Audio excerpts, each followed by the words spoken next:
Hello and welcome to episode 4 of the E-Learning Unlocked podcast. I'm Gill, the founder of Little Man Project.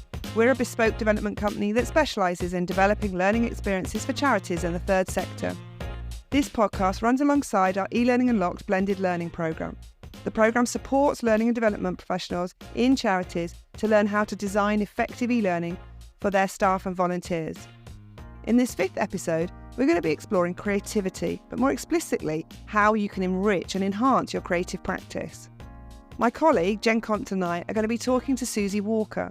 We've known Susie for years, and she's a really talented artist, but she's also an amazing community facilitator who uses creativity to enhance wellbeing. I'm going to ask Susie to introduce herself in a moment, but I really wanted to set the scene for this conversation in the context of e-learning. So, at Little Man Project, we use a creative technique for designing e-learning for our clients. It's based on research around creativity, but more importantly, and more specifically, collaboration in that design. In practice, this means that we use loads of whiteboards, we try and restrict the use of technology, we drink loads of coffee, but more importantly, we work and engage in a group of instructional designers and e-learning developers. So I'll share a video of a session I facilitated at a recent event in the show notes. And if you're interested, that's really worth a watch before you listen to the podcast. This shows you just what we do in practice, but also tips, documents, the rules that we use. So there's loads in that video to support you around this area. What we wanted to do in this podcast, though, with Susie was to explore the techniques that she uses as a practitioner of creativity to support that creativity within the groups that she runs. So how she encourages creativity and where she personally finds inspiration. So over to you, Susie. Can you start by telling us a little bit about your role? I used to call myself a community artist. I now call myself a creative practitioner and facilitator, and a creative health practitioner and facilitator more specifically. But I work for lots of different organisations, mostly charities. And I'm doing a lot of creative health work, which is basically work for creativity for wellbeing. Working with people with a mental health diagnosis, but also people living with chronic pain, living with cancer, and people who generally just benefit hugely from well-being, being creative for their well-being. And there's a real need, and there's been a real recognition of how much creativity, being creative, feeds people generally. Kind of feeds your soul really, but it also creates a space. If you're being creative, it's much easier to just chat about stuff. It takes your mind away from all the other stuff that's going on if you're struggling with things in your life. And so being creative is a really positive thing for our well-being, for all of us. It's about the process. It's about the doing of the creativity. It's nice to have a good end result that you can hang on your wall or you can give to someone or whatever, but actually it's the process that makes us feel good. And then if we have, the end result is like the icing on the cake. Being creative. We are creative beings. We're all creative. Even the people that say they're not creative are creative. That's really interesting, Suze, because so many people do say that, and we work with lots of different people when we're doing kind of design sessions, and particularly experts in their subject come in, and the first thing they'll say to us is, I'm not creative. I haven't got a creative bone in my body. I get people in the session saying, I haven't got a creative bone in my body. And yet they've come along to the session. I think that's the first step. Yes. They come along to a session that's creative and they're going, I can't draw. I'm not creative. I can't do this. And they find out that they are creative. That just by saying you can't draw, move it around the page, you're drawing. And yes, you may not be able to get an exact likeness of something. That takes a lot of practice. And some people do have more of a natural kind of bent towards that. But actually, most people who can do that have practiced a lot. So it's about using that creative muscle, if you like, to be creative. And actually, in our everyday lives, we're dressing ourselves. We're choosing our clothes. We're choosing the colours on the walls, what furniture we have in our houses, how we decorate places. We're cooking. We're doing things that are creative. Every decision we're making, we're being creative, actually. Yeah, you don't really think about things like that, do you, in that kind of way? Creativity is a thought process a lot of the time. And it's the process. It's not about the skill. You can learn the skill and then you can be creative with the skill. But just being able to draw a cup, for example, isn't actually really being creative. not that creative. It's a great thing to do, to have that process, but that in itself, it's more the ideas and what's behind it and thinking about it. And I suppose that's where in my work that I'm bringing that to people. Like you were going back to that first question about what do I do in my work. I'm going, here's some materials. Let's just try and see what happens when we start using them. How do you keep being creative? Like, how do you keep flexing a muscle when every single day you're having to turn up and do it again and again? When sometimes as an artist, it might come to you in fits and starts of inspiration. Like, how do you kind of... It's about giving yourself some boundaries to work within, and having a point of inspiration really helps. Sometimes I struggle to do that for myself because my brain is going off in all directions. I know that if I can bring that in and give myself some boundaries, then I work better like that.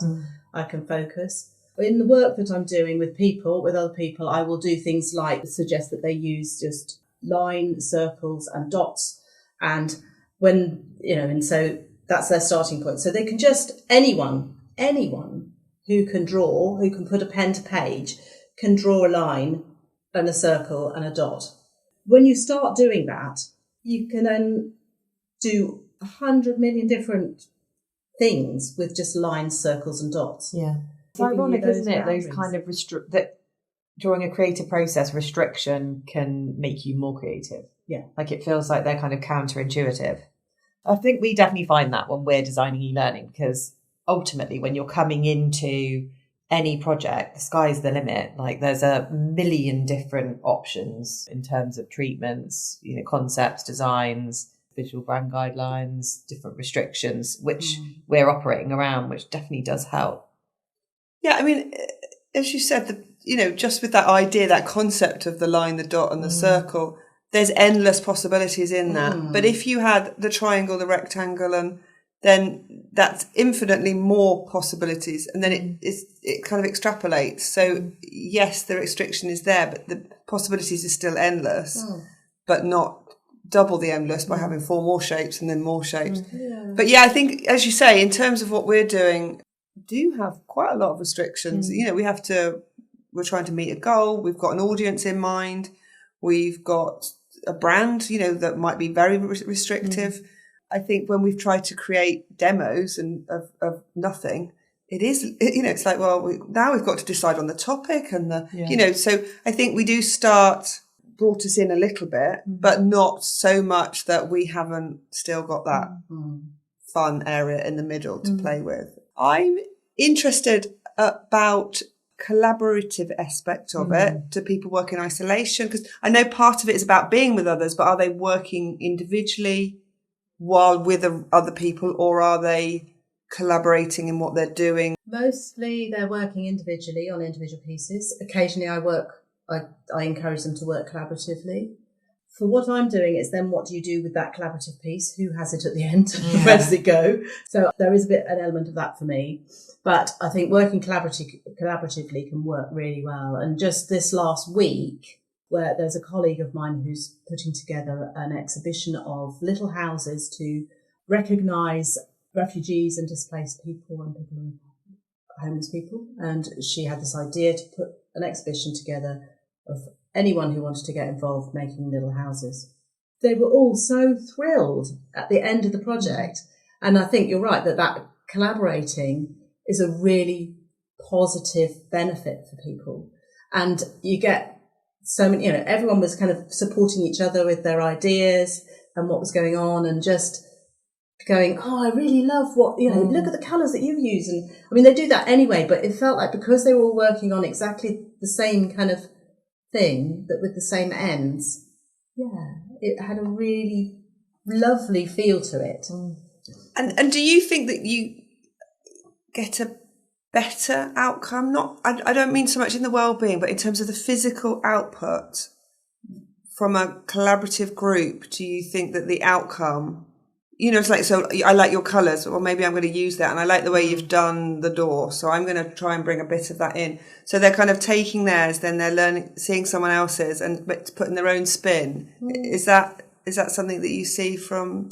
I do see that quite a lot, generally anyway, even if it's not necessarily as collaborative as that. People will be looking at other people's. And I try and encourage people to look at other people's work and to maybe move around the room. I think it's so important. We are social beings as well. Even if we struggle with that sociable side of us, we have social anxiety. It's really important. We get so much from that connection. Yeah. What do you see is different when you're working with children and young people on art projects, community art projects, in comparison to adults and their kind of ability to be more collaborative and less critical and maybe more creative? Well, children definitely are less critical and just go for it. Sometimes go for it in a way that's you're kind of having to rein in. Yeah. Sadly, it depends on the setting. It's great if you can let them just go for it. But just also, I think that reining in isn't just about stopping them from doing stuff. It's actually guiding them into, do you know what you can do with this amazing energy that you've got around being creative is you can do it like this. And if you try that, really kind of guiding them through something. Whereas as young people get older, they become much more self-critical and self-aware of that theirs isn't necessarily as good as other people's. So it's kind of, I think, there is a tipping point with children and young people where that side of ourselves comes into play, especially if you've had negative feedback from school. Like, how do you've got adults coming together for community art projects. How do you shake them out of that negativity and kind of encourage them to? Well, you always emphasise that it's you don't have to be perfect for a start. You're not competing with other people, and if you're working as collaboratively, particularly, then it's about what happens as a group. It's not about your individual input, but that how working as a group, your individual input is important because it's working for the group, isn't it? You're a big fan and believer of safe spaces when it comes to kind of community art. I know I've read you talking about it in different things. Obviously, when we're doing any sort of collaborative process, especially with charities when they're involved in that process, like we set kind of rules around the fact that the space needs to be a safe space. Like, do you have any tips on how people can create safe spaces to work together in that kind of environment? You touched on some of those then. Do often set ground rules with groups of people. Yeah, mostly I set some ground rules, and some of those are around respect, the kind of more obvious ones.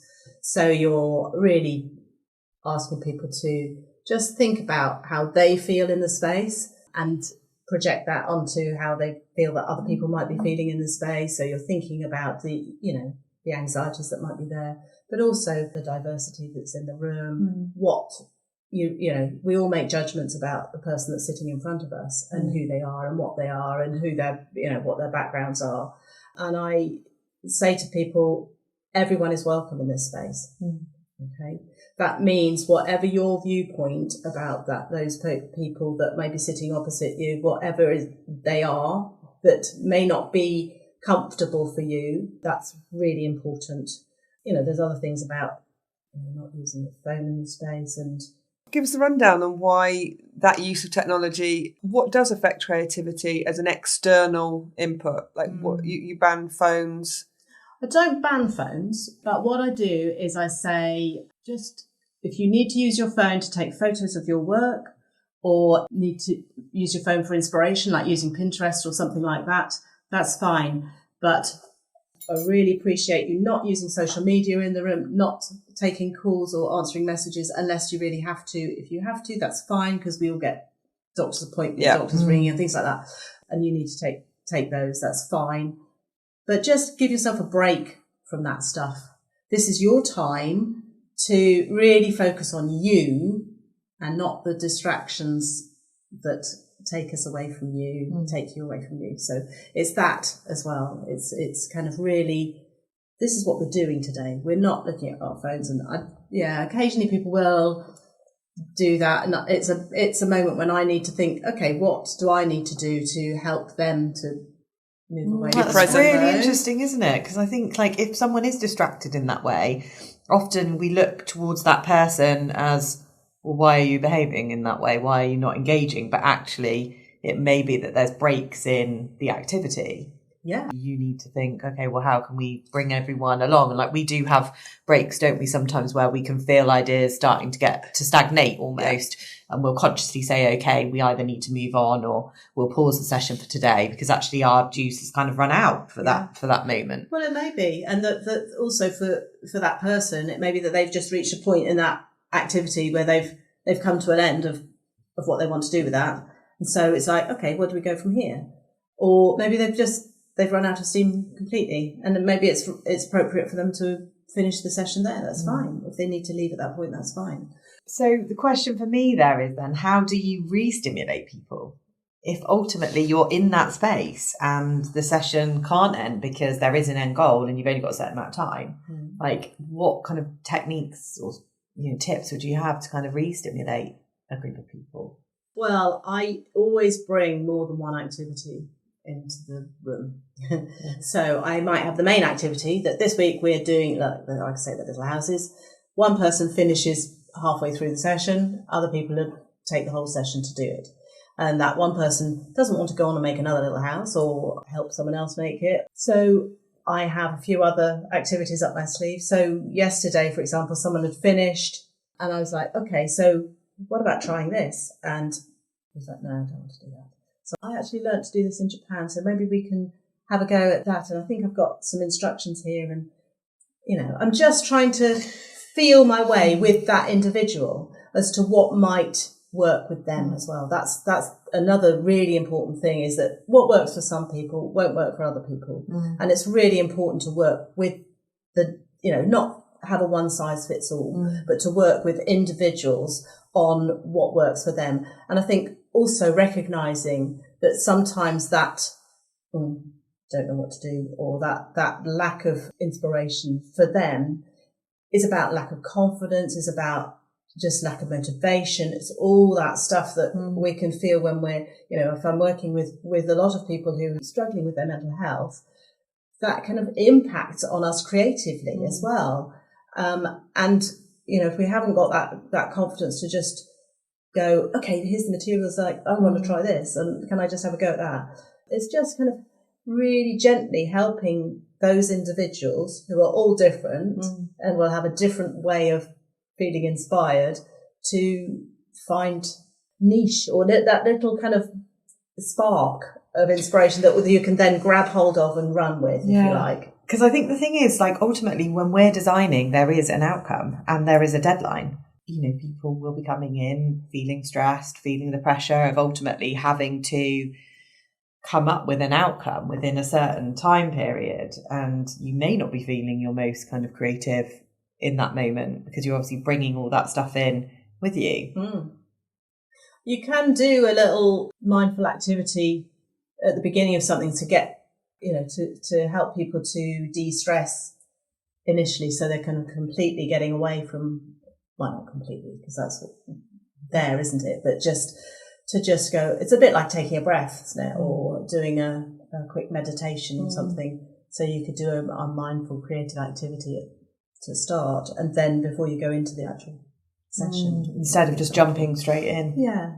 I'm interested whether or not you're critiquing the work. I know you wouldn't be critiquing, but, this idea that, so someone's finished their little house and they're earlier than others.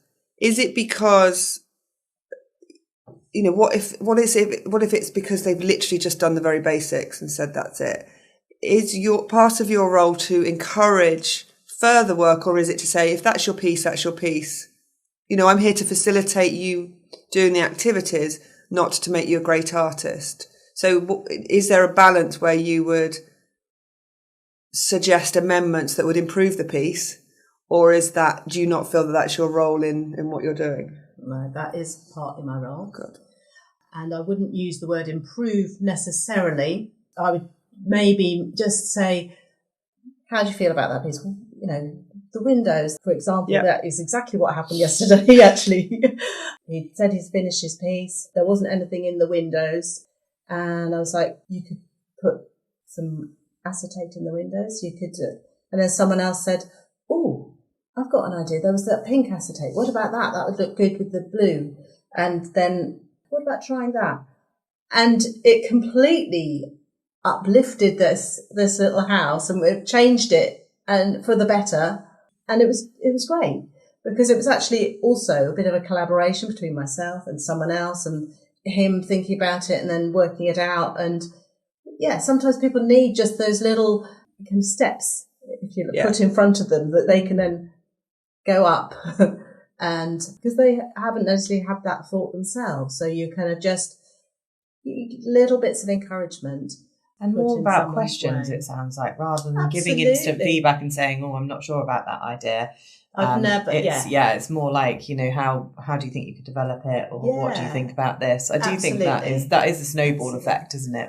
It is quite informal. Some of it is quite informal. It's always done in I try not to be judgmental at all, because that's really important. This is their work as well. This is what they've done. It's not up to me to say that that's not finished. And it's a creativity crusher. Absolutely. I was going to say about the safe space. There's nothing. Yeah. There's no safe space if they're always thinking, what's the feedback going to be? What are they going to say about what I've done? Oh, I can't do this because I know that in the past I've been told not to do that. No, I never said don't do that. Unless it's damaging in some way. But I would always be encouraging about anything that anyone wants to do. And if they're trying to do something that feels quite out there, then I would try and go with it as far as possible. If that's what they want to do, absolutely. It needs to be theirs. They need to own it. It's really important. And the more encouraging you are, the more creative people become. When ultimately you have a project that has to have an outcome and it's within a certain date, that obviously has its own challenges. I mean, ultimately it comes down to kind of project management and breaking it down, I imagine, into kind of smaller chunks. But how do you get there when ultimately you don't want to be restrictive in managing people too much in that kind of creative process? Well, I think you, like you say, you break it down into steps. And at each point you reassess. At each point you reassess and you reflect on what's gone before, what you need to do next, and how much time and if necessary, I will kind of adjust what's happening next. I tend to work quite flexibly like that. I'm not very good at sticking to a plan, but I think that's a positive strength, because I think that means that I'm working very flexibly and responding to what's happening on the ground, if you like. So I think that is really, really important to not. It's fine to not stick to your plan exactly.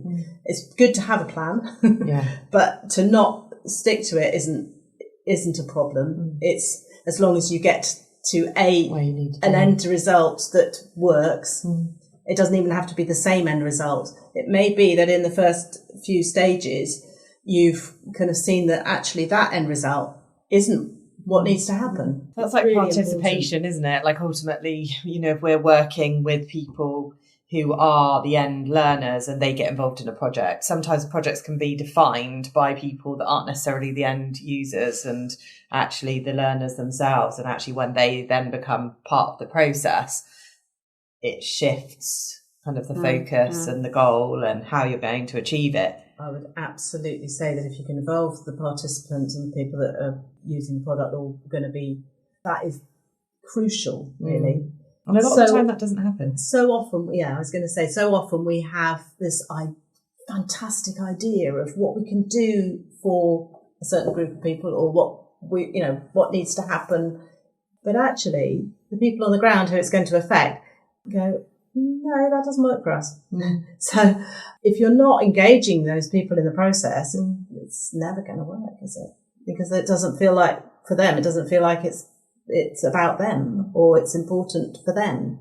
And it's really important that it is, in that it's something that resonates with them. And if you're involving people in actually the decision making and the creative process of making that happen, it's much more likely to work. And obviously you work with such a variety of people. Like I know, just from the conversations that we've had in the past, that, you could be working with anyone from children and young people. You could be working with people with learning disabilities, physical disabilities, people, obviously you touched on mental health, homeless, like such a range of different people.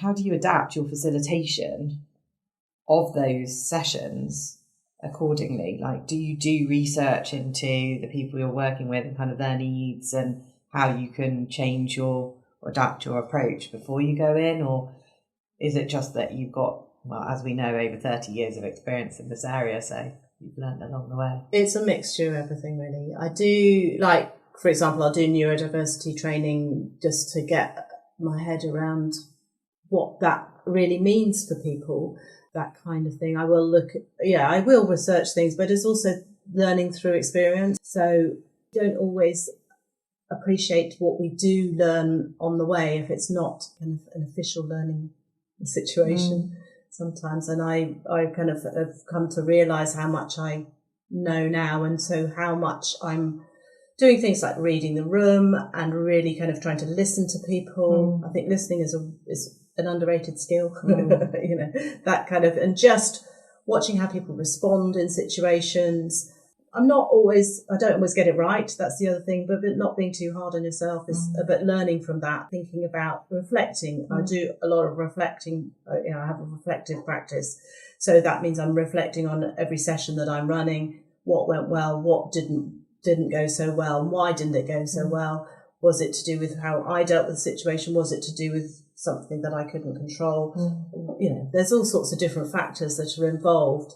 Yeah, I think it's really important to keep communication going as well with the people that you're working with, and maybe the organisations you're working with who are putting things in place, because they might have a great idea about this is what we're doing, and then, because of the nature of the people that they've actually engaged to do the project, to be participants in the project, what they've wanted to do doesn't quite work out. And it's not through anything that I've done, but I'm learning now that I should listen to my gut more sometimes in terms of what will work with the project and what won't work with the project because of how it's supported.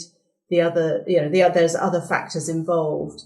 I can't get, kind of do lots of research about every single group of people that I'm working with, because I don't always know what they're going to be until. And that's even harder when it's online, because you do a lot of these kind of sessions online now. Do some online. Certainly that's a challenge in itself. We can see your face, listeners can't. Do you find that that's an issue in terms of the creativity, that when you're doing it online as opposed to in a room with people? It's different, but it's quite... What's hard about being online is you don't get that much more personal feel for people. You're just seeing their head and shoulders.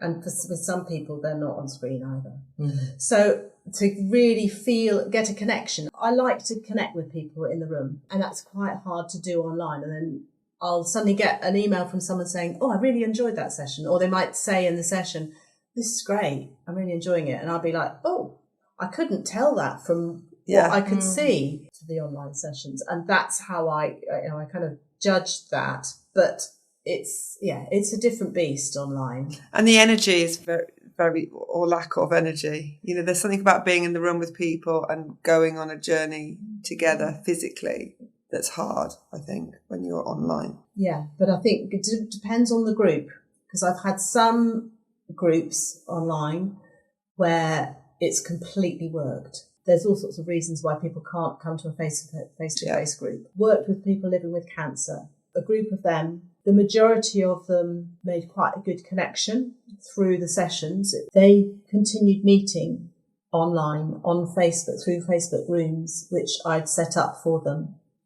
And one of them was able to do that. Because they had that very common thread to what was going on for them, they still meet as people. And I feel emotional now. One of them died recently, and they got in touch with me and said, you made such a massive difference to Ray's life. And it was just really moving to know that, and that they carried on supporting each other.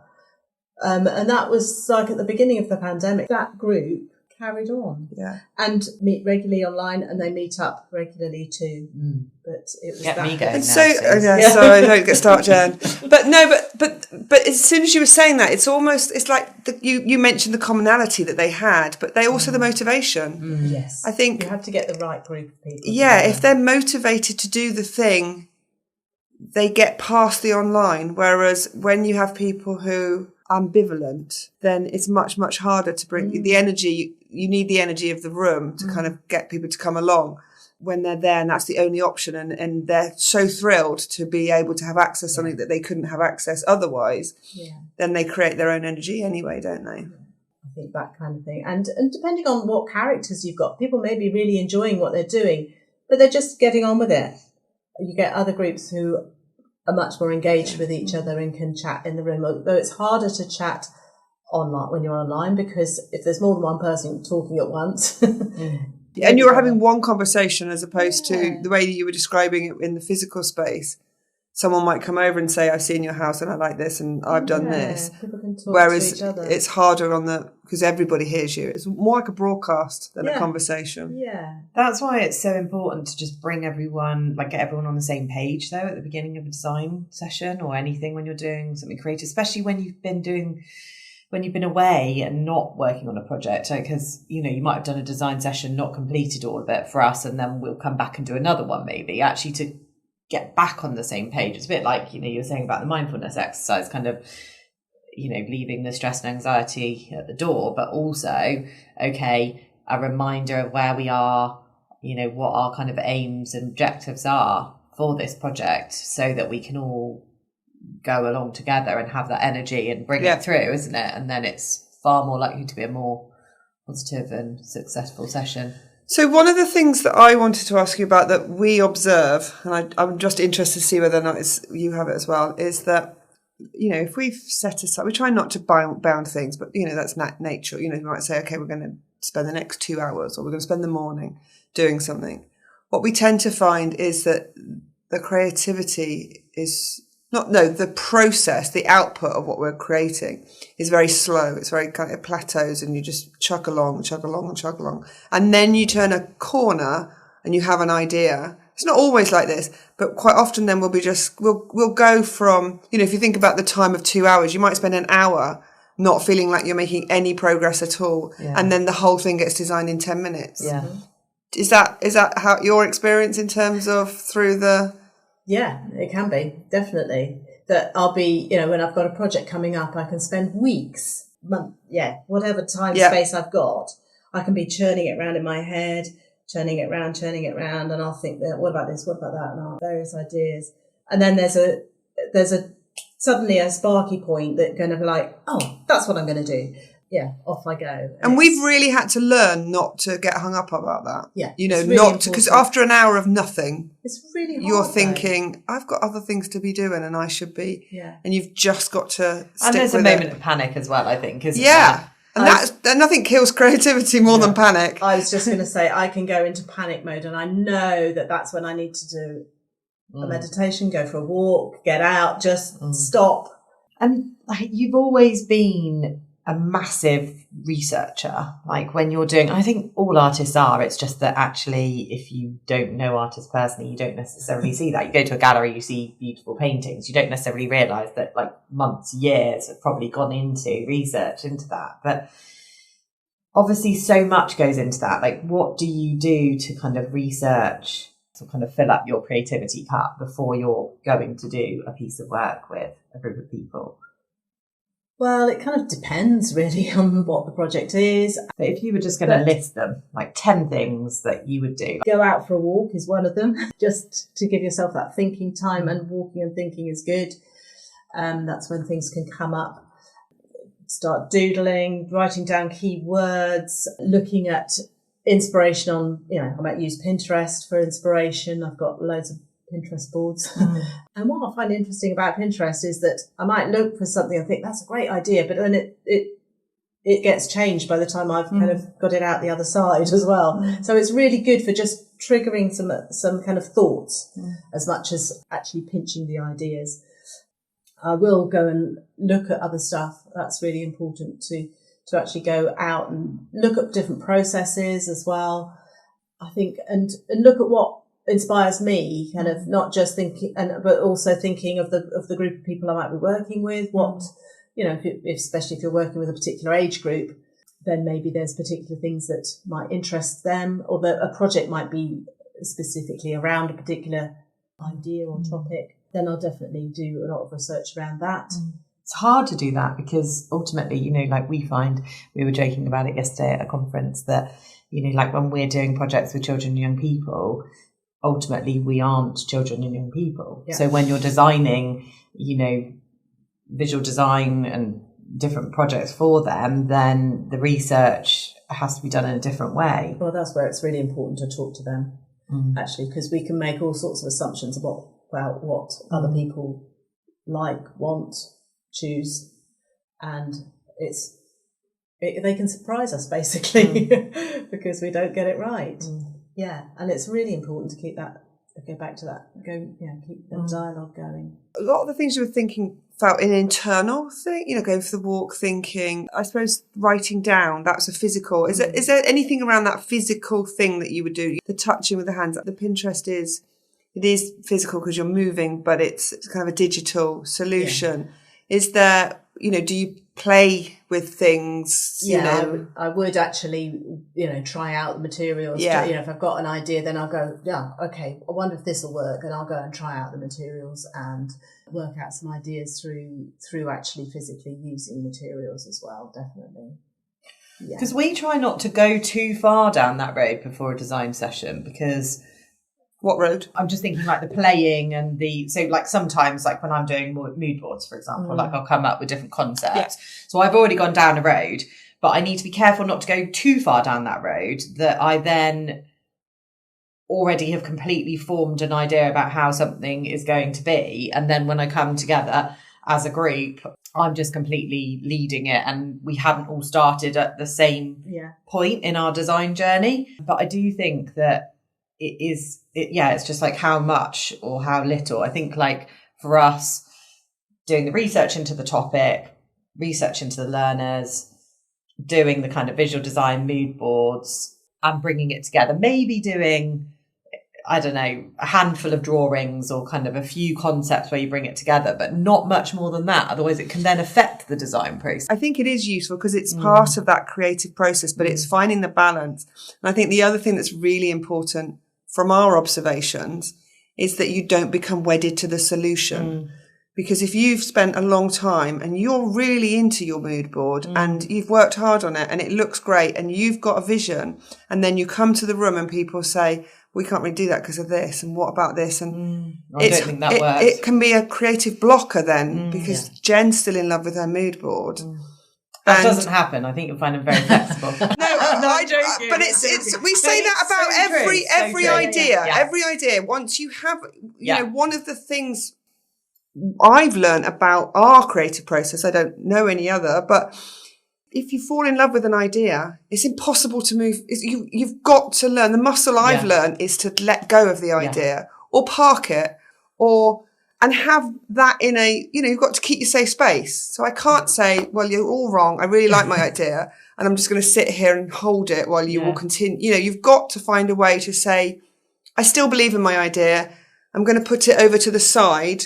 Maybe we'll come back to it when we finish to see whether or not it could have worked, or, you know what I mean? But find a way to actually move it. Well, sometimes I think you can come back, you know, you can go through the other ideas and then it brings you back to that. Yeah, we proved that I was right in the first place. Yeah. I think it's about being objective, though, isn't it? Ultimately, if you're being objective in that situation, then it allows you to consider everyone's ideas and then objectively make the decision about what's the best one.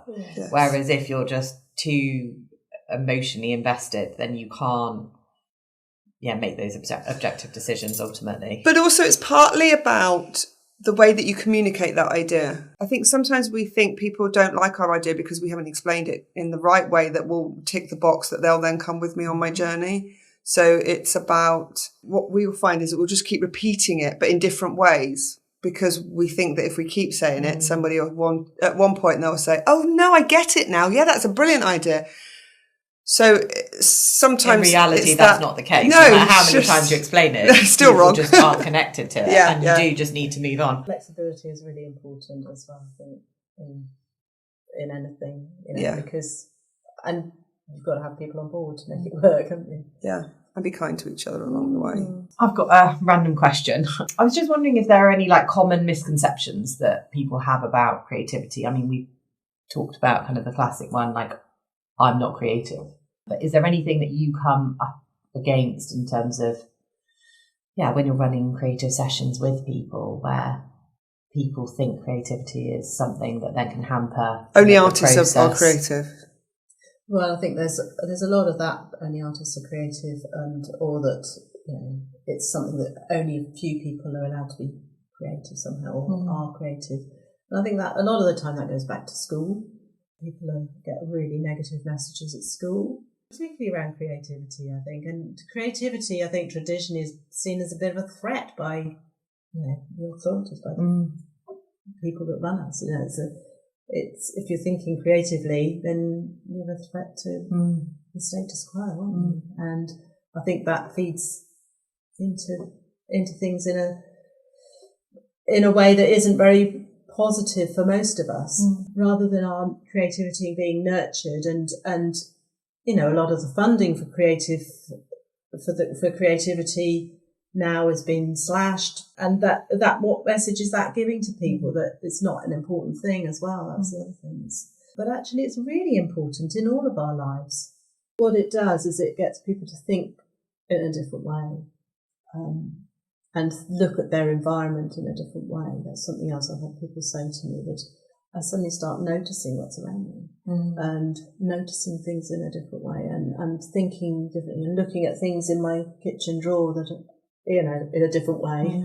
That's not just a fork, but I could make a tree with those things in the kitchen drawer, I feel really strongly about the creative process for what we do in terms of designing e-learning. And I talk to other e-learning companies and they don't do it in the same that we do it. I've never come across another organisation who does physical creative sessions. They tend to be people working on their own. So that's kind of interesting. But I've always said we do it because I think the outcome is better. I think the outcome is better when people are enjoying the process. And I think people, as you said, enjoy working together. Regularly I'll draw a picture, because I'm atrocious at art, and I'm not supposed to say that, but I am. But I am very creative. And I'll draw something and someone will see something else that I haven't drawn, but it's better. Sharing ideas that are in here, up in our heads, a space that I can then say, well, this is a cat and this is a person, and, no one else would know that, but it's okay because I've told you, but we've also sharing that creative vision. And I think we get a better outcome when people are enjoying what they're doing. But I think the other interesting thing is I hadn't realised actually how much it potentially is enriching us as humans. That the fact that we get to do that at work in a space that, as Jen said yesterday, we were at a conference and we ran a session where we got people to stand up in front of whiteboards with felt, with whiteboard pens, and we got them to design a module creatively.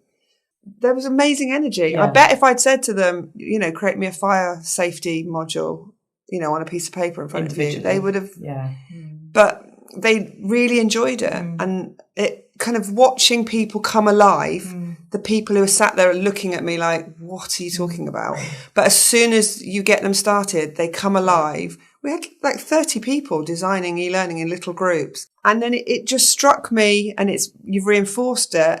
That's a powerful thing for the human condition, particularly now, that we get to enjoy that experience and seeing them enjoy it. And, when they kind of spoke to me afterwards, they were like, I really enjoyed that. I said, imagine if you could do that every day. It's such and how much quicker it is as well. Yeah. I say you've got to give your space. Lots of sparks. You've got to give your space that time. It feels like a waste of 2 hours.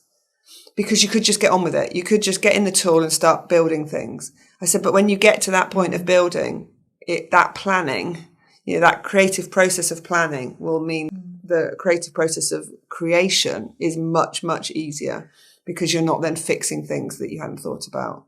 I think it's just such a massive confidence boost as well. Like if you're able to successfully design something in a group, then it does mean that sometimes if you then have to design on your own, because ultimately there isn't anyone else there, that you can be successful. You've been successful before, and you just have to have the same energy and go through the same kind of process on your own. This has been so cool. Thank you so much, Suze. So as we wrap up, and I haven't warned you, so I'm putting you on the spot here, one of the things I wanted to do is to ask our guests to just reflect on how they learn.